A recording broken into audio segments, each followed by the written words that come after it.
are on the early morning check just after 7 a.m. on Saturday, May 14th. Unbelievable the difference. Of course, the snow is gone. We've been raking and picking up the neighbor's cow patties, cutting grass, getting ready. Still lots of room to camp tonight. The wind's just teasing. Hard to say if it'll be a good windsurfing day or a good boating day.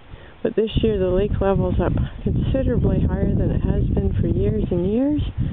So we're going to say at least 18-foot boats are going to get in right now.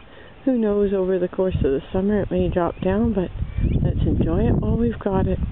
The ice just came off last Sunday, so it's definitely going to be cold in that water. The guys are going to put out the new fishing pier today, though, so that'll be another way to enjoy the lake.